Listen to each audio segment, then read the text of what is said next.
Bonjour à tous, c'est Baptiste Imo, bienvenue sur ma chaîne YouTube. Aujourd'hui, on se retrouve pour une série de vidéos où je vais répondre en fait à des questions particulières, toujours autour de l'immobilier, mais vraiment centrées sur une problématique, une question, une interrogation, soit que j'ai reçue sur Insta ou en commentaire, ou alors une question que je trouve pertinente et qui, à mon sens, vous permettrait de vous aider en tout cas sur le démarrage d'un investissement locatif ou d'un achat-revente ou d'un achat d'une résidence principale. Le sujet de la vidéo d'aujourd'hui, c'est par quoi commencer pour investir dans l'immobilier. Alors, c'est pas vraiment par quoi commencer en termes d'action, c'est plutôt par quoi commencer en termes de biens. Il y a plein de biens sur le marché, il y a plein de typologies de biens. On peut aller sur des appartements, on peut aller sur des maisons, on peut aller sur des immeubles qui sont déjà divisés, on peut avoir des projets de maisons qui vont être redivisés en immeubles, mais au moment de l'achat, ça reste une maison qui était habitée. C'est une maison qui va être dans le cadre d'un projet de division. Donc il y a plein de projets possibles. Maintenant, ça dépend de votre localisation, ça dépend de votre projet, ça dépend du cash flow que vous voulez faire, ça dépend est-ce que c'est un objectif patrimonial ou pas. Ça, c'est des questions que j'avais déjà répondu en partie sur une vidéo que j'ai faite il y a à peu près 8-10 mois sur ma chaîne YouTube, mais je trouvais que je balayais un petit peu trop rapidement les sujets et je voulais vraiment rentrer dans le détail, surtout par rapport au quatrième point sur le fait d'acheter une maison qui est existante, qui est une simple maison avec au moins 150, 180, 200 mètres carrés qu'on va diviser en 3, 4 ou 5 lots. Ça, pour moi, c'est un des meilleurs coups. C'est là-dessus qu'on travaille en tout cas avec nos clients sur la structure Arsène Patrimoine. Donc, on va commencer par le premier sujet qui est la maison standard, c'est-à-dire qu'il y a beaucoup d'investisseurs locatifs qui achètent une maison parce que c'est pavillonnaire, parce qu'ils connaissent le secteur, ils savent combien ça va se louer, ils ont des connaissances qu'on fait pareil et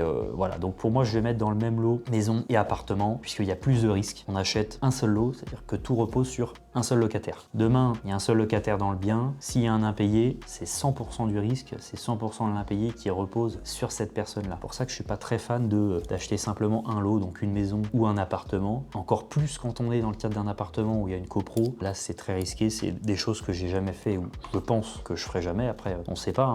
Il peut y avoir d'autres stratégies de colocation. On peut acheter un appartement qui est dans le cadre d'une copropriété parce que on considère que c'est une bonne affaire. On va louer un Airbnb, on va faire une colocation.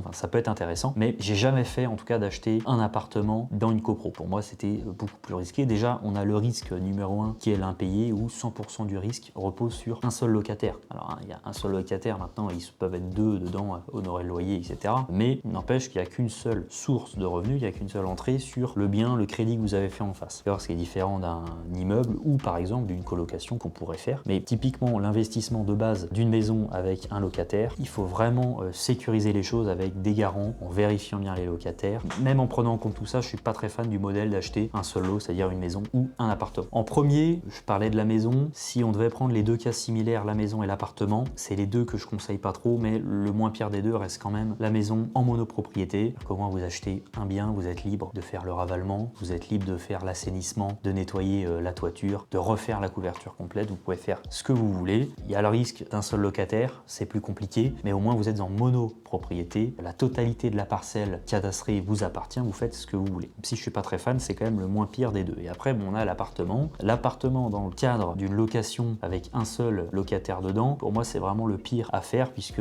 on prend tout le risque, c'est-à-dire qu'il n'y a qu'une seule entrée d'argent, un peu comme la maison. Demain, il y a un impayé, bah, malheureusement, ça représente 100% de l'impayé. Et puis, la deuxième chose, c'est que vous n'êtes pas vraiment maître, suivant votre quote-part en fait de détention de la copropriété, vous n'êtes pas maître de décider tous les travaux qui vont s'y passer. Alors, il y a toujours des petits conseils qui peuvent être donnés, c'est-à-dire de bien regarder les 3 dernières assemblées générales, de confirmer qu'il n'y aura pas des gros travaux à prévoir dans le cadre de la copro, mais même en confirmant tout ça, on n'est pas à l'abri de travaux de ravalement, de refaire l'électricité dans les communs, de refaire toute la cage d'escalier, de refaire ce que vous voulez, toutes les peintures. Donc on n'est pas du tout à l'abri de tout ça. Donc ça veut dire qu'en achetant un appartement en copropriété avec un seul locataire, on a déjà en plus le risque d'impayé du locataire en question et on a le fait de ne pas pouvoir maîtriser réellement, c'est plutôt ça, c'est-à-dire que ça tourne autour de la maîtrise. Quand on fait de l'immobilier, qu'on ne peut pas maîtriser les coûts qu'on va avoir derrière, on peut prévoir un prévisionnel, on peut tout prévoir nickel, mais si on a un vote en assemblée générale de copropriété qui nous demande de payer par rapport à notre quote-part 5 000 € sur un ravalement de façade, on n'aurait pas le choix.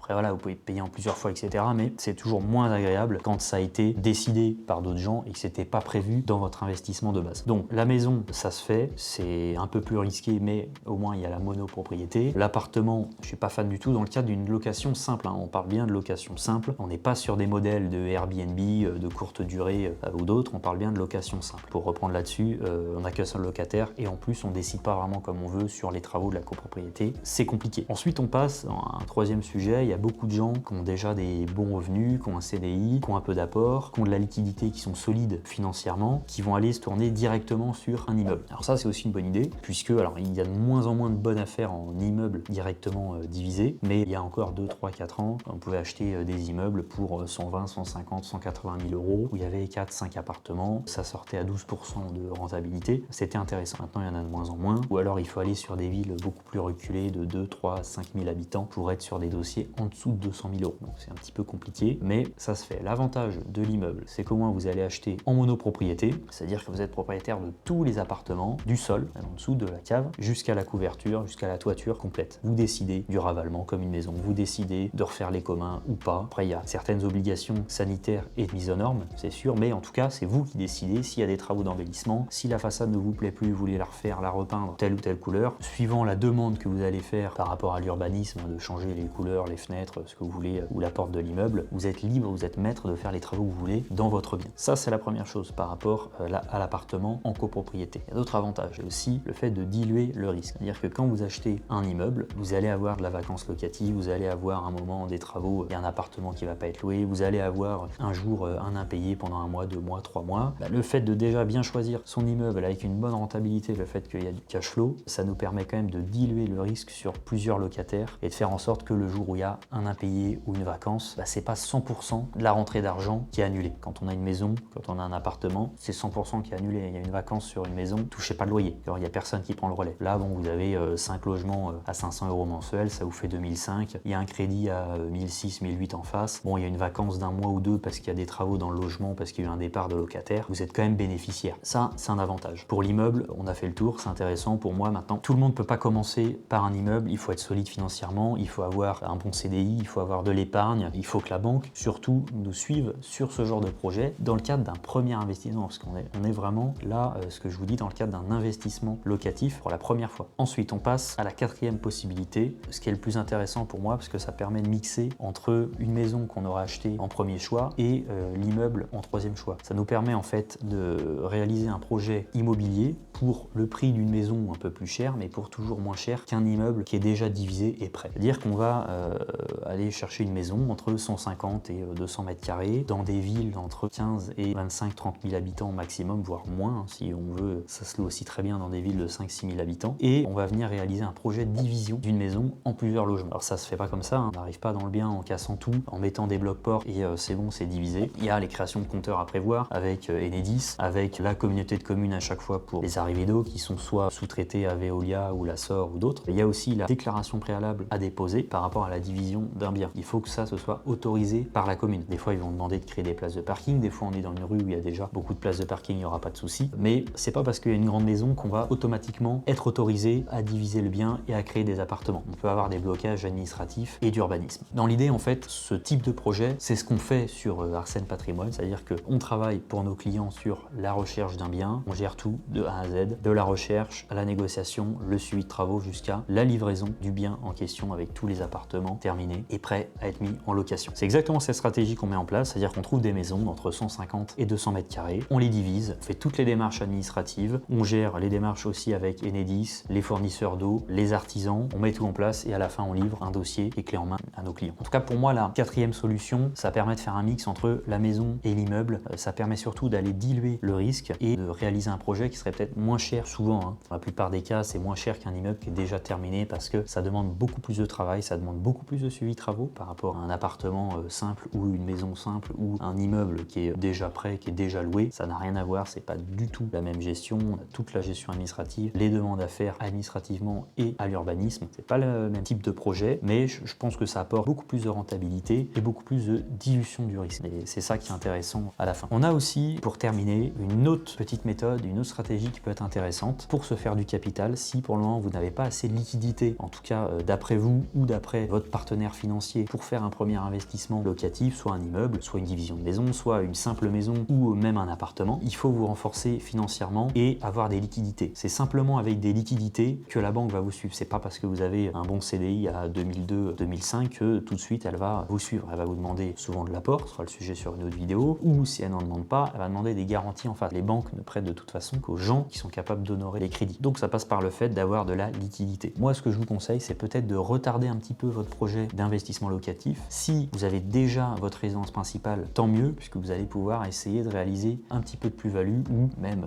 beaucoup de plus-value avec ce type d'opération. Il y a eu des mises en place fiscales qui sont quand même très intéressantes là-dessus. Il y a beaucoup de gens qui disent, c'est ce qu'on entend souvent, qu'il faut occuper fiscalement sa résidence principale pendant au moins 1 an pour bénéficier de l'exonération de l'impôt sur la plus-value en vendant sa résidence principale, ce qui n'est pas réellement vrai, puisqu'en fait dans les textes, il n'y a pas de date proprement parlée. C'est-à-dire qu'il y a une exonération fiscale de l'impôt sur la plus-value à partir du moment où on était capable de justifier que c'est notre résidence principale. Maintenant, que vous la gardiez 8 mois, 10 mois, 1 an, ça c'est pas écrit noir sur blanc dans les textes de l'administration. Ce qu'on conseille généralement, c'est de garder la résidence principale au moins 1 an, comme ça il y a une vraie détention. Vous avez réellement habité là et c'était surtout votre résidence fiscale, puisque c'est à partir de ce moment-là que l'administration considère que vous pouvez être exonéré de l'impôt sur les plus-values. Ça peut être intéressant puisque ça vous permet d'habiter dans une maison, de la revendre plus tard, bien sûr, d'y habiter, de faire votre vie dans une maison, de la revendre et de faire une culbute de 20, 30, 40, 50 000 euros qui permet de se renforcer quand même financièrement, puis soit de remettre dans un projet ou alors soit de bloquer ces sommes-là pour permettre de servir de fonds de garantie lors d'un prêt. Donc ça peut être très intéressant. Voilà, mais en tout cas, je vais pas trop approfondir ce sujet-là. Je pense que c'est vraiment propre à chacun. La stratégie de la résidence principale, c'est quelque chose que j'ai jamais fait. Je suis convaincu que ça peut être une très bonne stratégie pour quelqu'un qui se lance, qui n'a pas forcément toutes les liquidités, mais qui a quand même une résidence principale ou qui est en cours d'acheter sa résidence principale, puisque c'est pas parce que le banquier ne vous prête pas pour du locatif qu'il va pas vous prêter pour une RP. D'ailleurs, il préfère toujours prêter pour une résidence principale que pour du locatif. C'est comme ça, même s'il n'y a pas de revenus, même si une résidence principale, ça ne rapporte pas d'argent, la banque vous prêtera toujours plus facilement pour un projet de résidence principale, puisque les garanties, les assurances emprunteurs préfèrent toujours ce genre d'opération. Bon, en tout cas, j'espère que vous aurez aimé cette petite vidéo. Ça change un peu des visites terrain. Je pense que je vais en faire une sur 2. Comme ça, l'idée, c'est vraiment à chaque fois d'aborder des sujets intéressants et en présentiel directement, de ne pas se balader sur le terrain et de parler de 50 choses. Là, l'idée, c'est d'avoir un sujet, de le traiter, de répondre à certaines questions et puis que la vidéo puisse rester aussi longtemps sur YouTube, qu'elle ait un intérêt d'aider les gens qui souhaitent se lancer dans l'immobilier avec des réponses intéressantes. Si vous souhaitez en savoir plus, n'hésitez pas à me contacter sur Instagram ou sur mes autres réseaux sociaux, il y a TikTok ou alors les commentaires YouTube. Je vous répondrai. Il y a quand même quelques personnes qui m'envoient des messages privés, c'est pour ça que ça m'inspire pour faire ce genre de vidéo, notamment par quoi commencer, quel bien acheter en premier quand on commence dans l'immobilier. C'est une question qu'on m'a posée au moins 2-3 fois depuis que j'ai repris les vidéos correctement il y a 2 mois. En tout cas, je vous remercie d'avoir regardé cette vidéo. N'hésitez pas à mettre un j'aime, à commenter si vous avez une question ou quelque chose à me dire sur la vidéo et je vous dis à bientôt.